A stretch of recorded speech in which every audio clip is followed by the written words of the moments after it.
I'm Afshin Ratansi and we're going underground as Theresa May today sends her UK Defence Secretary to the Munich Security Conference, attended by top Beijing officials, after he announced the deployment of Britain's biggest warship to the South China Sea. Coming up on the show, as Nigerians go to the polls today, we ask the country's former culture minister who should lead the biggest oil-producing nation in Africa. And what will be the point of UK stealth bombers and swarms of drones to combat China and Russia? We de-orientalise neocon NATO attacks on Asia with former US Special Forces advisor Parik Khanna. Plus, the Faroe Islands also have reason to celebrate food, with some of the finest ingredients available from the ocean. No need to worry about post-Brexit food supplies after an important trade deal signed with the North Atlantic archipelago of the Faroe Islands. All this and more coming up in today's Going Underground. But first, while NATO nation politicians trawl the corridors of today's Munich conference, how has one NATO nation leader attempted to make inroads into Africa's biggest oil-producing nation? We begin here in Nigeria, where the British Prime Minister, Theresa May, has arrived in Nigeria as part of her trade mission to boost ties with Africa after Brexit. The UK actually has a long tradition of interference in Nigeria, which elects a new leader today. The UK was involved in the Biafra War that killed up to 2 million people. And then there is that oil company with close relations to the British government. Deep ties between Shell and the Nigerian state began when oil was discovered in the country in 1956.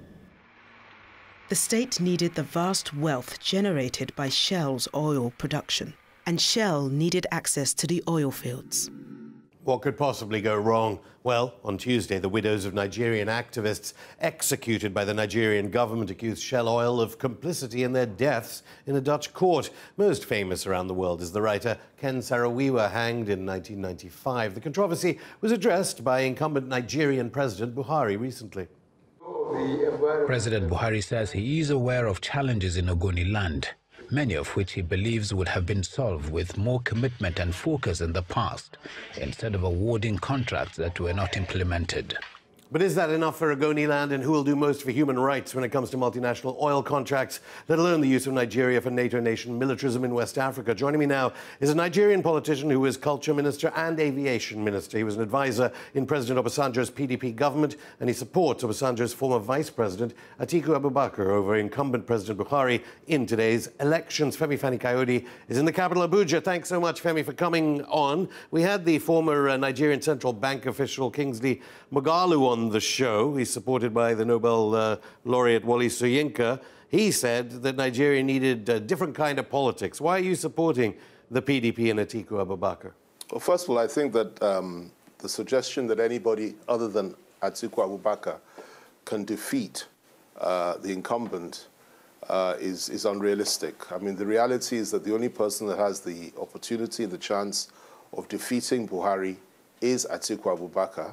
And quite apart from that, I think he's an excellent candidate, a good choice, somebody that has immense experience, and somebody that is more than likely will be able to bring the country back together again. Obviously, Abubakar, a US Senate report, accuses him of transferring $40 million of suspect funds to the US using his American wife's account. Well, the issue for me is very simple. He hasn't been indicted. He hasn't been convicted. These are allegations that have been made, and until he's indicted, I really don't take them seriously. In any case, he was in America recently. If it was something that was that serious, why on earth wasn't he arrested? He is our leader in our party. He's running for election. We are supporting him. We're supporting the party. We have a major crisis in our country. We have to pull our country back from the brink. We're on the edge of what I would call a disaster, civil disorder, and possibly a civil war somewhere down the line if we're not careful. And we need somebody that can bring us back together again. And that, for me, is the overriding consideration, and that's why I'm supporting Atiku Abubakar. Well, in London, obviously, we had pictures here of Theresa May with Buhari signing security deals, arms training deals. Obviously, Obama famously pictured with Buhari. Do you think the West has any chosen candidate? It's a very, very complicated question. Simple on the surface, but complicated below. If you go back, 2015, I was very much involved in the presidential campaign then. I was spokesman for our then presidential candidate, President Goodluck Jonathan, who was president at the time. And it was very clear to us that Britain, the United States, and France particularly, and most of the Western nations were supporting Buhari, and they wanted Jonathan out of power. Obama spearheaded that, and Obama ensured that, and indeed told some of our government officials at the time that they would get Jonathan out at all costs. France was also, I believe it was Hollande that was the president at the time, and of course David Cameron in the United Kingdom. They all supported Buhari. They all wanted Jonathan out of power. But the problem is they really didn't know what they were getting into, and we warned them that this man is divisive. He's a Muslim fundamentalist. He seeks to impose Islam on the rest of the country. He's a believer in, he has an ethnic agenda, the Fulanization of the country. He's immensely unfit, both mentally, physically, and spiritually to lead a country like this, because he sees everything from a prism of religion and everything from a prism of tribe. And we told them that. They didn't listen to us. They supported him. He became president of the country. And he's, you know, all we said over the last 3.5, at that time, has been proved over the last 3 years and 6 months. Now we are where we are today. And I would put it to you that I believe that the West has learned their lesson about Buhari. They've seen the carnage. They've seen the genocide. They've seen the ethnic cleansing. They've seen the persecution of political opponents. They've seen the wholesale destruction of our economy, the reduction of our people to poverty-stricken, pauperized people. We're now the world's poverty capital. I mean, every single aspect of our economy and our nation has been destroyed over that period. And they have recognized the fact, something we told them years ago, that a man like this will only encourage terrorism. He has supported Boko Haram by paying huge ransoms. Boko Haram is on the rampage. They are more powerful today than they were 4 years ago. The Fulani herdsmen, a terrorist organization of their own, he has never, ever condemned them, even though they have slaughtered more people than probably Boko Haram over the last 3.5 years. We also have ISIS in Nigeria now as a consequence of his espousal of fundamental Islamic doctrines. And we also have another group called the Malian Fulanis who are coming in to the northwestern part of the country, slaughtering our people in the north. That is the legacy of Buhari. And I think they've seen all that. That is, the Western leaders have seen all that and probably changed their minds and realized that we were right to have said they should keep this man out of power. And now they're probably looking at it from a different perspective. And it's very clear, because what they're saying now is they want a free and fair election. And they're saying this in the knowledge that Buhari will attempt to stay in power at all costs. OK, well, Buhari, obviously, and his cabinet and his politicians would no doubt deny a lot of those accusations and allegations you just made. If I may just make a quick comparison here, because the challenges of Nigeria, our problems are not limited to just having another election and another president. It's a far more fundamental problem than that. And look at what happened in Syria. Look at what's happening in most of the Arab world. Look at what's happening in Libya. If we are not careful, we'll have something similar happening in this country, simply because you have a massive Christian population here, a massive Muslim population who are badly divided. And so it's a reality that thousands of people have been slaughtered over the last 3.5 years. Nobody can deny that. Well, it's funny you mentioned Syria, because, of course, as you say, many different communities. But as for your candidate, he says, unless we dismantle mafia organizations, we cannot progress. Let's privatize them. Is your chosen candidate, Abu Bakr, basically, in a way, a bit like Bashar al-Assad before the war in Syria, wants to privatize everything, wants to bring in Western oil companies to, as his detractors would put it, just remove all the money from Nigeria and send it abroad? Well, I think that's an oversimplification of what he's attempting to do. And again, I must emphasize, I am not his spokesperson. I do not speak for him. I'm not in his campaign organization. But I am a party member, and I'm a Nigerian. And I think that the road of privatization is a pretty good one. The record speaks for itself. The whole world is privatizing now.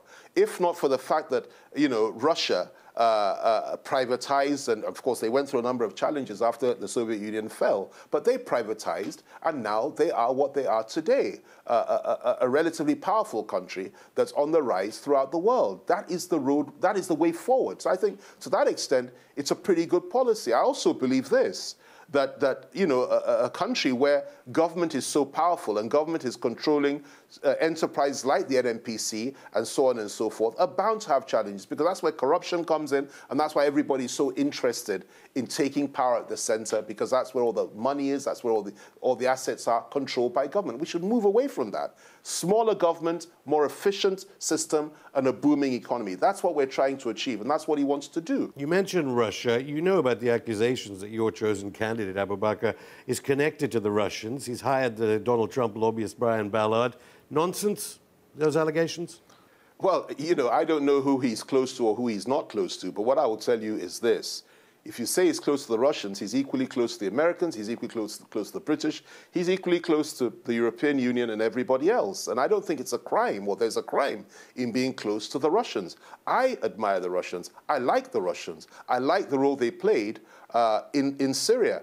I like the fact that they supported and defended secularist governments and Christian communities, and even Shia minorities in Sunni Muslim countries, where Salafists and Wahhabists were funded by Saudi Arabia and, to a certain extent, the Obama regime to slaughter these people like flies. So I don't think there's anything wrong with being close to the Russians. I don't know whether he is close to the Russians, and I wouldn't for 1 minute suggest that he's in the pocket of the Russians. There's a complete difference between the two, but I don't think being close to the Russians is such a bad thing. I think it's good to be close to everybody, to talk to everybody. And I also believe that Russia should play a much bigger role in the affairs of Nigeria and indeed Africa. Well, that'll raise a few eyebrows in NATO headquarters, let alone the EU. I've got to ask, you've presumably heard about the governor of Kaduna saying foreign intervention by the UK, EU and US in the election means that people will...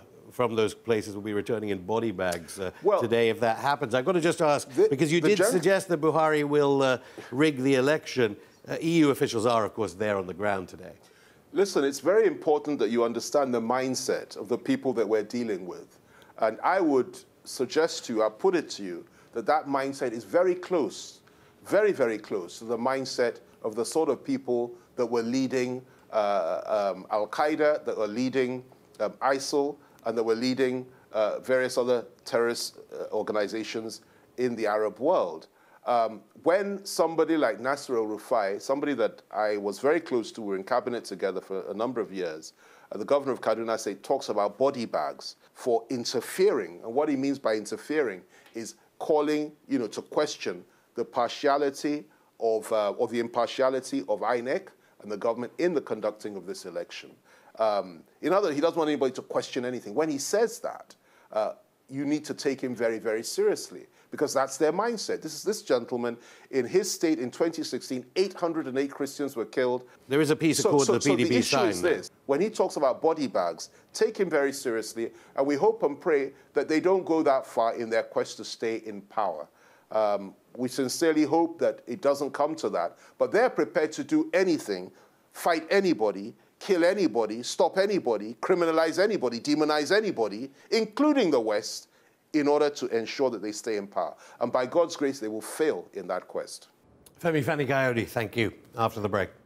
As China rejects NATO nation mainstream media reports of talks with EU-US-backed Venezuelan rebels, we speak to a former US National Intelligence Advisor about why NATO nation media seeks to discredit Asia. And will Britain really just be eating Swiss cheese and Faroe Island fish after Brexit Day on March the 29th? All this and more coming up in part 2 of Going Underground.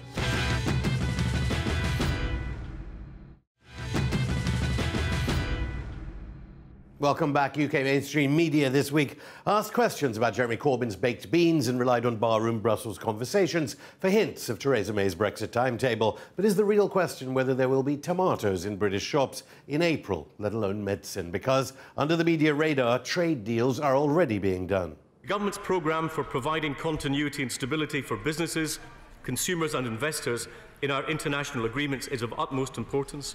We're committed to ensuring these benefits are maintained, providing for a smooth transition as we leave the EU. So nearly 3 years on from the referendum, who has the UK signed deals with? We have already signed a number of agreements, including with Switzerland, the largest in terms of our trade flows, representing over 20% in terms of value of all our rollover agreements. Yes, Swiss clocks and fondue are safe. Who else have we signed off with? We've also signed agreements with Chile and the Faroe Isles. The Faroe Islands are apparently a significant post-Brexit trade partner. This is what's on their YouTube channel. With a history deeply influenced by ancient Vikings and the struggle for survival, the Faroes have a rich past. And a rich future as the Faroe Islands sell Britain advanced technology and pharmaceuticals, presumably. But back to reality. Is the problem that Theresa May's government is useless at negotiation? Labour claims the Tories approached trade deals by saying at the outset they want to turn Britain into a duty-free port.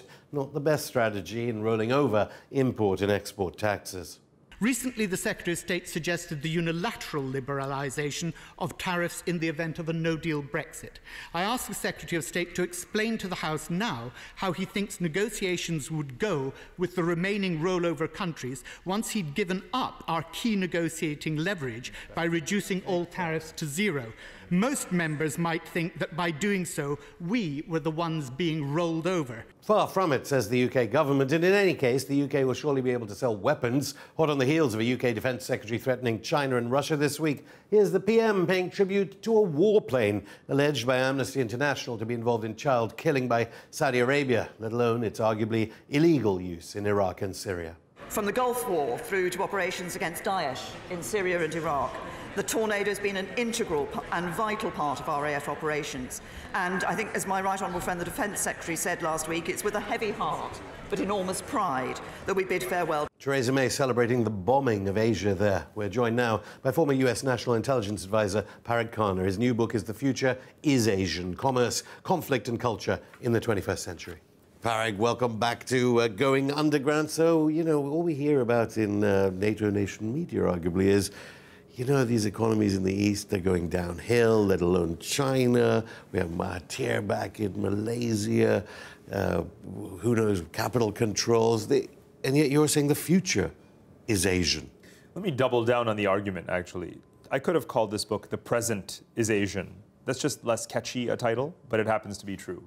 40% of the world economy is Asian. 50% of the world population is in Asia. Asia trades more within itself than it does with the rest of the world. It's even decoupling in so many ways. Some of the world's largest economies are, of course, in Asia. China is, in purchasing power parity terms, which is the measurement that matters, the largest economy. India is now growing faster than China. ASEAN, the countries of Southeast Asia, have half the population of India and China. They have a larger GDP even than India, and get more foreign investment than China. So not only is Asia the present and the future, right? It has multiple pillars of growth. A lot of people look at Asia and they see just China and whatever China wants, and China writ large. In fact, there are significant major multi-trillion-dollar economies in Asia that are very nicely exploring their complementarities with each other economically and strategically. So I think that there's a lot of bumps on the road to an Asian century, but there's no question that we already live in it. What do you make of Britain's role then at the moment? Just recently, the Chinese government warned Britain of provocative actions. HMS Albion in the South China Sea. Theresa May, minority government leader here, openly saying, we don't support the Belt and Road Initiative. Britain doing some useful things here in this future is Asian world you portray? There are two things going on in terms of Britain. In the post-Brexit landscape, the UK really does need to strengthen its economic ties to Asia. Germans, French, Italians, Swiss, everyone is actually trying to get in on Belt and Road projects. The UK, to use another example, has also the Prosperity Fund. The purpose of the Prosperity Fund is also to get British business a leg up in fast-growing economies like India, like Pakistan.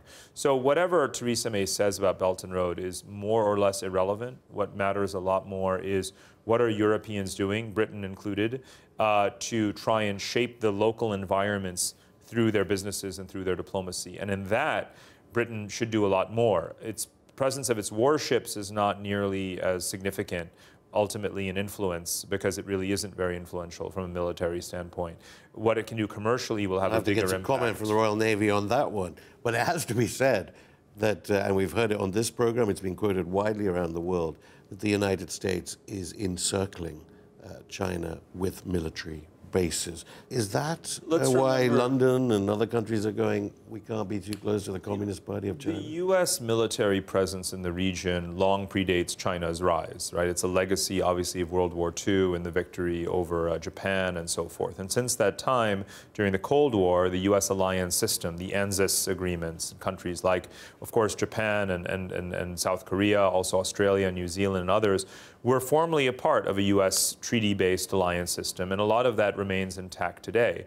There's shifting, positions and degree of acceptance of a strong military presence in places like Japan and Korea, because of course they've modernized, they've become very successful, they have their own self-defense capability. To some degree, they still want the U.S. there. To a certain extent, though, they also feel it's politically unpalatable, and that's what's being negotiated right now.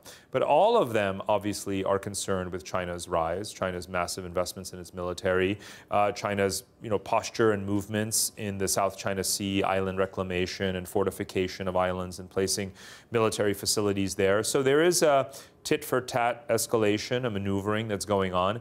I hope that it can be managed in a way where if we resolve the underlying territorial disputes over the islands, and if we agree that the waters have to remain open, but after we've settled the status of the islands, there isn't a need for this endless escalation. That's what we should all want. Obviously, the world is now looking on, and at the UN Security Council it was said it's not the international community, it's a minority of governments that are trying to overthrow the government of Venezuela. What do you make of the Chinese saying, this is Hua Chunying, the Chinese Foreign Ministry, saying China will continue to support the government's efforts to safeguard Venezuela's national sovereignty.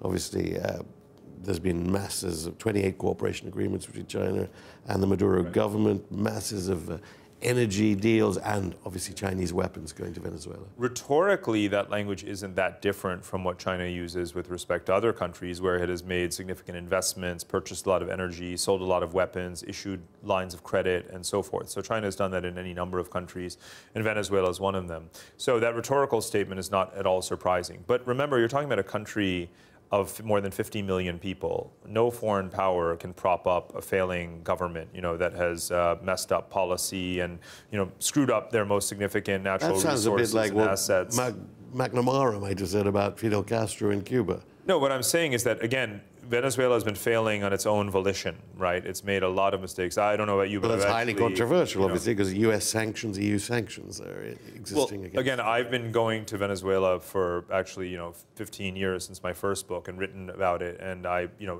and many other people who are actually Latin America specialists would have said the seeds of its own decay were sowed by the Chavez regime and the way he handled the economy and the way he handled the energy assets. So my point is that whether you're China, Russia, or whichever other power, you really can't keep that state from failing with the current government that it has. Obviously, China's sentiment, again, which is consistent in what they say in other contexts too, is that they don't want to see an arbitrary overthrow of the government, without some kind of negotiated process, for changing it. So really, you think China, let alone Russia, which I'll get onto, they could be part of a process to get rid of the Bolivarian revolution and put in I wouldn't really call it a successful, but no, and it wouldn't be. What I'm saying is that they would want to see a negotiation, not a lawless overthrow, right? Because if it is inevitable, and in the case of Syria, we've had a similar situation where, of course, there was a sense years ago at this point, if we look back at how much longer Assad has lasted than people had originally thought, that he must go. But of course, people originally thought. Do you mean the sources you're using? No, I'm referring to the same people that you do when you talk about, the Western press that tends to just assume that bad guys will fall and fail, and they tend to have greater longevity. But again, I'm saying that whatever oil purchase agreements China, has with Venezuela, it's not enough at this point to keep 50 million people or to restore them to the dignity that they once had, right? Something else has to change in the country's politics and policy. That's the point I'm making. And in fact, despite those statements from China, over the last couple of years, it's sort of, if you will, decelerated its support for the country. It sees that it's kind of a losing proposition. 28 new cooperation agreements, tripling of oil exports within the past 6 months. And, from where they had fallen to, let's remember. Right, but I mean, there's Chinese Communist Party involvement in energy via the Sinovensa project. I mean, what I'm trying to get at, I suppose, is the developing nations in the world, let alone the Asian nations, you don't think they see Venezuela a bit like Russia, Soviet Union might have seen the Cuban Missile Crisis? No, I don't think so, because in a way, and it was a testament you were saying earlier to Castro's longevity, this government in Venezuela does not have the longevity of Fidel Castro, right? Its predecessor didn't either, and it seems to know that. It's not, people used to actually admire the Castro regime in Cuba for, the sense of equality and the universal health care and these kinds of things. You know very well what the humanitarian conditions are in Venezuela. It's nothing to admire. I want to make a broader point. China, in the case of Venezuela or others, actually makes very rational calculations, a cost-benefit analysis as to whether or not countries are useful to it, right? If you look across Africa, again, the same nameless blob, if you will, of Western press talks about, China colonizing Africa and so forth. Just to be clear, China is diminishing its commitments to some African countries from which it's no longer, purchasing as much commodities as it used to. Places like Angola, where it used to buy a lot of oil, doesn't buy as much anymore. So you don't have as much Chinese presence. The lesson there is that geopolitics is quite non-linear. You can't just paint a straight line picture from China has invested in these 5 countries, therefore China will colonize Africa. Nothing of the sort is what is happening, right? Chinese investments are concentrated in about 5 countries in Africa, not 53, right? And it will vary and shift based upon its own interests. And that's something that is, much more predictable in many ways and much more analytically something you can analyze rather than just some ideological notion that China must be all over Africa. So Venezuela needs to be seen in that context as well. How useful is it going to be? Fani-Kayode, thank you. That's it for the show. We'll be back on Monday to speak to a man nominated by members of the US Congress for this year's Nobel Peace Prize for his work with North Korea. Until then, keep in touch via social media. See you on Monday.